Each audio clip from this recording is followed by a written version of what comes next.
6 in the morning and you decide to go on a morning run. Midway through, you start to feel your chest hurting. The pain becomes unbearable, and your vision starts to go dark. Next thing you know, you're going down. You are suffering from a cardiac arrest. CPR is an important life skill that can help protect and get blood pumping for revival in a person's heart and throughout the entire body. Cardiac arrest and other events that can cause a person's heart to stop beating and for a person to stop breathing can happen to anyone, your family, friends, and even strangers, and it is unpredictable. By knowing how to navigate and handle these crises, we become more confident in the revival for the individual. My spring semester at Los Angeles College, I took a basic life support class that helped me understand how crucial and necessary learning this skill was. Today, we'll go over how to approach and navigate medical emergencies by learning the purpose and background of CPR, how to effectively practice it, and the benefits you and other people around you have by learning it. To understand why CPR is such an important skill to learn, we must go over the history and purpose of it. CPR stands for cardiopulmonary resuscitation, and it is a procedure where you keep a person's vital alive by manually pumping on their chest so blood is able to flow throughout their entire body. Throughout the course of human history, many experiments were done to get a better understanding and advance for human recovery. Many doctors and researchers began to invent different techniques and inventions based on that research from many years ago by focusing on the heart and lungs.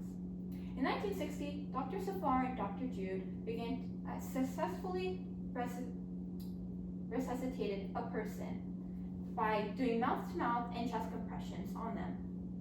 Since then, it was given the name CPR, and it was a starting point to educate physicians CPR as a standardized practice. By understanding the background and how crucial CPR is, we can learn and go over the steps to take when we encounter an emergency situation. There are many factors to take in consideration when we're doing this procedure, both in how we direct ourselves and the other variables in the situation. Before we tend to the person that's in medical need, we must make sure that the area we are in is safe.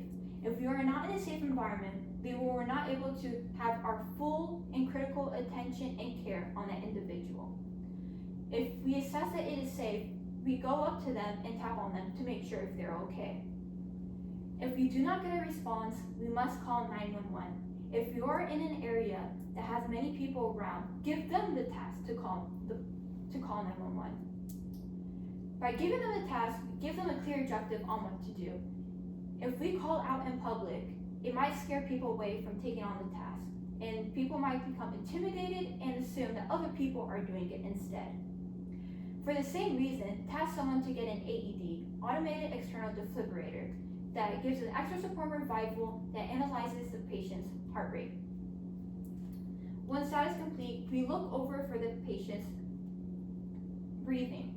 We must make sure that their airway is not blocked. If it is blocked, then our effort for resuscitation will be in vain. So make sure that whatever they have stuck in their airflow is taken out. If we identify there's nothing stuck and that they're not breathing, we move on to checking their pulse. After a few seconds and we do not get any pulse, we move on to chest compressions. For chest compressions, on where to do it on the person, find their armpit and go halfway in a straight line on their chest, and you begin compressions there. You start with 30 chest compressions and do so by 100 to 120 beats per minute. To put that in perspective on what that is, imagine the song Staying Alive by the Bee Gees or Sorry by Justin Bieber playing. After the 30 compressions, we do 2 mouth-to-mouth recovery breaths and then repeat. Make sure that our compressions, we're not doing it too fast or else it'll tire ourselves and the patient's body. And do not do it too slow or else we'll barely make any effort for resuscitation. Complete the cycle until medical services arrive. Now that we know the steps to take for medical intervention, we can see how it can be useful as a general life skill. CPR allows you to gain confidence and control in unexpected medical events that you will come across in your life.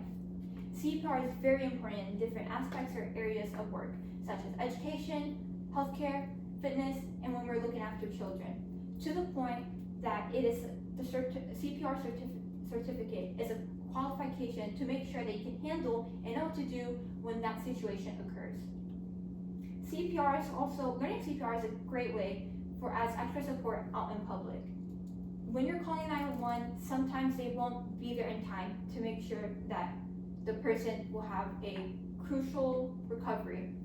So if they do, then if a person out there that knows CPR does and is able to get to the person in time, then it lowers the chance of brain damage and death for that individual.